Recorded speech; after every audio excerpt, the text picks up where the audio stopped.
Hello tout le monde, bienvenue aujourd'hui sur ma chaîne YouTube pour un nouveau rendez-vous du C'est lundi, que lisez-vous? Le petit rendez-vous hebdomadaire où je partage avec vous mes lectures de la semaine passée, ce que je suis en train de lire et ce que je vais lire ensuite. Alors, Montreuil oblige, cette semaine évidemment ça va aller très très vite puisque j'ai pas lu évidemment, j'ai peut-être lu, on va dire 100 pages. Même pas, j'ai même pas eu fini mon Malika Furjouk pour partir à Montreuil, vous imaginez. J'étais tellement excitée, j'avais tellement envie de partir, j'avais plein de choses en tête. Et j'ai pas beaucoup lu de ma semaine. Et une fois là-bas, bah, c'était fini, quoi. Je veux dire, la fatigue du salon, les soirées par bloc avec les copines à l'hôtel, évidemment, ça m'a tuée. Donc j'ai pas pu lire beaucoup. Donc du coup, ma lecture de la semaine passée, c'est ma lecture en cours. En cours, il s'agit toujours de Chaque soir à 11 h de Malika Furjouk aux éditions Flammarion. Alors, je suis à la page 309, il y en a un peu plus de 400, donc à mon avis, je l'aurai fini ce soir. Qu'est-ce que je pense de ce livre? Ben, ça va être dur de vous en dire quelque chose pour le moment, parce que comme je l'ai lu de manière saccadée, ben, évidemment, le temps de rentrer chaque fois dans l'histoire, j'ai l'impression de perdre un petit peu à chaque fois. Mais globalement, j'aime bien et voilà, il se passe pas grand-chose. Je me demande toujours où l'auteur va m'emmener, donc j'attends de voir jusqu'à la fin avant de me prononcer. Mais en tout cas, il y a une chose qui m'énerve au plus haut point, parce que bon, moi, vous savez, bon, j'ai des idées un peu parfois très arrêtées. Et j'en ai eu à propos de la cigarette, pas seulement parce que je déteste ça, mais parce que je suis malade en présence de fumeurs, tout simplement parce que je supporte pas l'odeur de la cigarette. Et je trouve que d'avoir une héroïne qui ait 16-17 ans, qui fume, moi ça me choque, ça me dérange. Voilà, c'est pas l'image de cette jeunesse-là que j'ai envie de montrer à la jeunesse actuelle, surtout avec toutes les mesures qui sont prises actuellement pour essayer de restreindre le tabagisme chez les jeunes. Donc moi, ça me dérange d'avoir une héroïne qui fume. Voilà, donc jusqu'à présent, j'en suis là. Alors, la semaine prochaine, ben, je vais toujours lire Elle s'appellera Sarah Francesca de Alexandra Fra aux éditions de L'Harmattan. Un petit bouquin qui devrait se lire rapidement, donc je l'avais reçu de la part de l'auteur, donc je vais le lire cette semaine. Ensuite, la saga de Astrid Laffer, Le choix d'une vie entre rêve et réalité, le premier tome aux éditions Rebelles. Saga ben, qui me tente. J'ai envie de voir un petit peu de quoi ça parle. Donc ça aussi, c'est pour le programme de la semaine. Alors la semaine passée, je vous avais aussi mis du Zaphone. Et puis j'ai dit non, je vais lire autre chose. Et j'ai remplacé le Zaphone par Le Mortilège de Blake Charlton aux éditions Territoire. Une couverture que je trouve absolument magnifique, un pitch qui a l'air super intéressant et une mi-coton au salon qui m'a dit que c'était génial. Donc évidemment, je ne peux pas résister. Et ensuite, si j'ai le temps, un petit bit-lit pour me détendre avec le tome 1 de Kate Daniels, Morsure magique de Ilona Andrews aux éditions Milady. La nouvelle cover que je préfère largement à l'ancienne avec cette espèce de lion assez bizarre. Donc il me tarde vraiment de me plonger dans cette saga. Voilà, ben, c'en est tout pour moi du planning lecture de la semaine en cours et à venir. Alors, je vais vous parler évidemment de Montreuil, hein. J'allais pas vous laisser avec un petit Célandi de même pas 4 minutes. J'avais envie de vous parler de Montreuil pour vous dire que j'avais passé un excellent salon. C'était génial, tout simplement. J'ai pas acheté énormément de livres, je vais vous les montrer. Tout simplement parce qu'il faut savoir qu'il y avait énormément de monde. Et moi, je ne supporte pas quand il y a trop de monde et que je dois être bousculée de tous les côtés quand je suis en train de lire un résumé ou quoi. Moi, j'ai besoin de calme. Donc, ça m'a un petit peu freinée à ce niveau-là. Donc, je regardais les couvertures, j'essayais de voir, mais j'ai pas prêté attention. J'ai plus fait en repérage en vue des fêtes de Noël, on va dire. Donc, j'ai pas acheté énormément à cause de ça. Et sinon, bah, à côté de ça, j'ai passé un week-end de fou. J'ai les pieds complètement HS, le dos foutu. J'ai pas beaucoup dormi parce que les lits à l'hôtel étaient quand même assez mauvais. J'ai beaucoup discuté, que ce soit avec les filles ou avec ma petite sœur dans la chambre. Donc du coup, assez fatiguée. Je dois dire que ça a été un week-end qui était assez éprouvant. Et d'un côté, même si on a envie que ça dure et d'être avec les copines et tout, il y a un moment où je dis ouais, il faut que ça s'arrête parce que sinon je vais jamais tenir le coup. Donc très éprouvant, mais un chouette salon, des chouettes stands. Et moi, ce que j'ai vraiment kiffé de la mort qui tue au salon, c'est vraiment tout le côté relationnel. Que ce soit avec les auteurs, avec les éditeurs ou avec les copines blogueuses.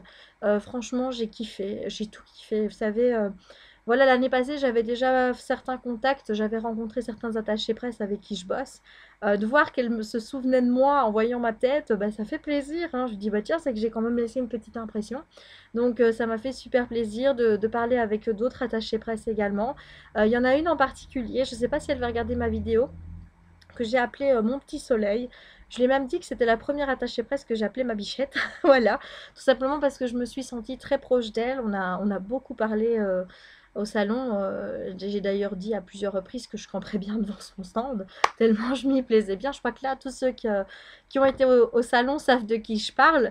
Voilà, c'est vraiment quelqu'un de formidable, une jeune fille adorable, gentille, pleine de vitalité, de bonne humeur. Et c'est une des plus belles rencontres que j'ai fait sur le salon. Et franchement, quand j'ai dû aller lui dire au revoir, j'en avais les larmes aux yeux, tellement, voilà, il s'est passé, c'est vraiment passé un petit truc pendant le salon et voilà, j'ai adoré discuter avec elle. Puis il y a eu aussi tous les auteurs que j'ai rencontrés. Alors, j'ai mon chouchou, c'est Frédéric Mars, où je suis, voilà, je suis peut-être amoureuse, tout simplement, hein. Donc, j'ai eu 4 bisous de Frédéric Mars, une dédicace, une photo, une interview d'une demi-heure avec la team. On a vraiment adoré parler avec lui. C'est quelqu'un vraiment de très accessible, de très gentil. Voilà, maintenant, j'ai vraiment envie de découvrir tout ce qu'il fait. D'ailleurs, il y a une nouvelle saga qui va sortir en jeunesse chez BAM au mois de février. Mais il me tarde vraiment de la découvrir. J'ai vraiment un coup de cœur sur cet auteur, il est génial. J'ai revu India Desjardins, alors India c'est le coup de cœur de l'année passée qui se confirme cette année. Quand on s'est vu, on était là, ah India, elle me reconnaissait, elle a reconnu ma soeur, on s'est fait des câlins, on s'est pris dans les bras et tout. Enfin voilà, je veux dire avoir des relations aussi privilégiées avec des auteurs, c'est quand même absolument génial. On a discuté avec elle, enfin, franchement, elle est géniale. Je vous recommande vraiment de lire Aurélie Laflamme parce que voilà, ces livres, c'est elle. C'est elle en bouquin, tout simplement. Et c'est une fille qui est géniale. Il n'y a pas d'autre mot à dire. Elle est vraiment adorable. Pleine de vitalité aussi. C'est aussi un petit soleil de bonne humeur. Puis, qu'est-ce que j'ai vu aussi? Ah oui, Sophie Audouin-Mamie-Cognan qui m'a reconnue. Alors là, vous imaginez pas.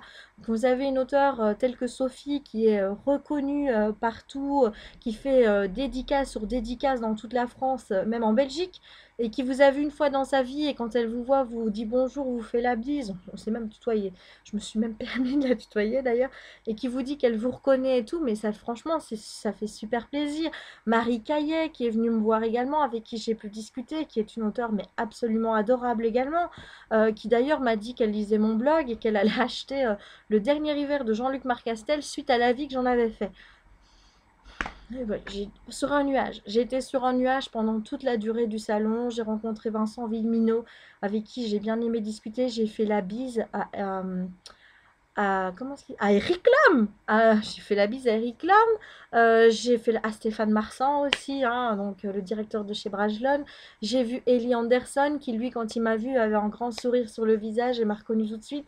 Enfin, vous imaginez pas, ça fait franchement super plaisir de voir ça, de dire, ben voilà, je suis dans une petite communauté avec des auteurs, des attachés presse, avec d'autres blogueurs, et c'est génial. Franchement, je pense qu'on pourrait compter le nombre de fois où je dis c'est génial dans cette vidéo.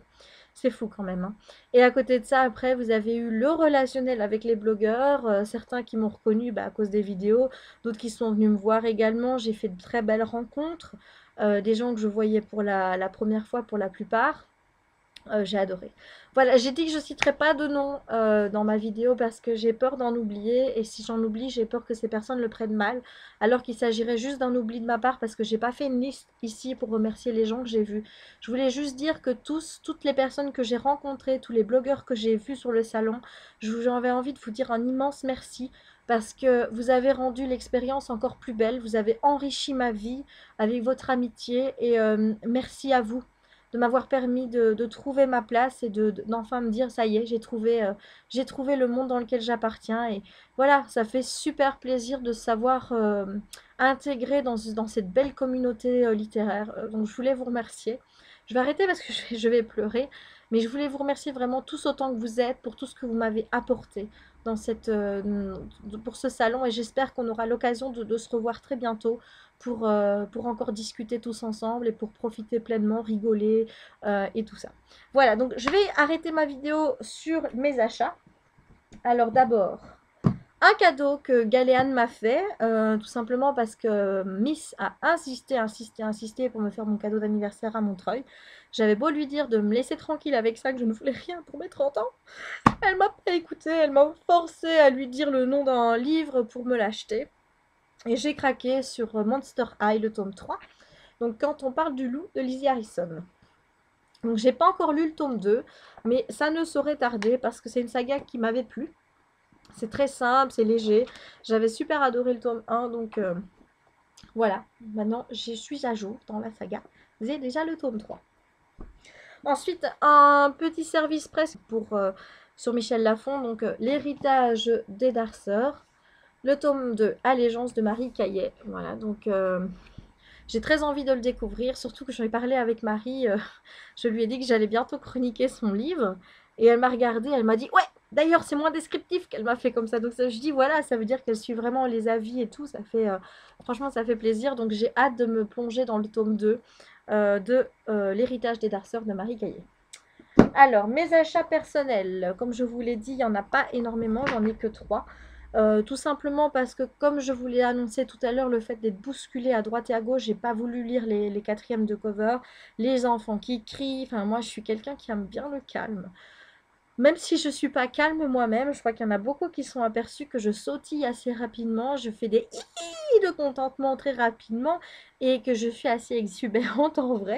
Mais voilà, quand je suis devant les bouquins et que j'ai envie de choisir ce que je vais prendre, il me faut vraiment du calme pour lire la quatrième de cover, pour savoir si je prends celui-là ou un autre. Et donc le fait qu'il y ait beaucoup d'enfants, des cris, la chaleur, le fait d'être bousculé avec les sacs ados, ça m'a pas vraiment plu tout ça, donc j'ai plus fait un petit repérage comme ça à partir de cover, de choses à vérifier sur Livre Addict, notamment pour les notations et tout. Donc ce sera plus pour Noël, la grosse palle. Donc là, je me suis pris Les Chroniques du Monde Émergé, le livre 1 de Licia Troissy, donc chez Pocket Jeunesse. C'est le tout premier livre de la saga. Jusqu'à présent, je pense qu'il y a 2 sagas de 3 livres. Et la troisième trilogie va commencer en 2012. Voilà, donc Les Chroniques du Monde Émergé. Donc j'ai pris le format poche. Et j'espère vraiment pouvoir lire ce bouquin assez rapidement parce qu'il me tente. Je trouve les couvertures très très jolies. Alors ensuite, j'ai acheté Révolution de Jennifer Donnelly à la Martinière Jeunesse. Tout simplement parce que je suis fan de la couverture. Je trouve qu'elle est absolument magnifique. Et la lecture de la quatrième m'a séduit également. Donc je me suis dit, bingo, je vais lire ce bouquin. Surtout que là, apparemment, les filles m'ont dit qu'elles attendaient mon avis avec impatience pour pouvoir l'acheter, savoir s'il faut qu'elles l'achètent ou pas. Donc je ne vais pas trop tarder et lire ce bouquin. Ensuite, là, j'ai pas lu encore le tome 3, mais comme mon auteur adoré, Ellie Anderson, était là, j'ai eu envie tout simplement de l'avoir dédicacé. Donc j'ai acheté le tome 4 de Oscar Pyle, L'Allié des Ténèbres aux éditions Albin Michel, avec la dédicace de l'auteur. Voilà, alors je vais vous la lire. Donc Jessica Oscar Pyle est heureux d'avoir la reine de Livre Addict à son côté pour ce nouveau voyage sombre avec mon amitié Ellie Anderson. Voilà, donc ça fait plaisir. Voilà, donc c'est tout déjà pour mes achats. J'ai terminé cette vidéo du C'est lundi que lisez-vous et je vous dis à très bientôt pour de nouvelles vidéos sur ma chaîne YouTube. Bye!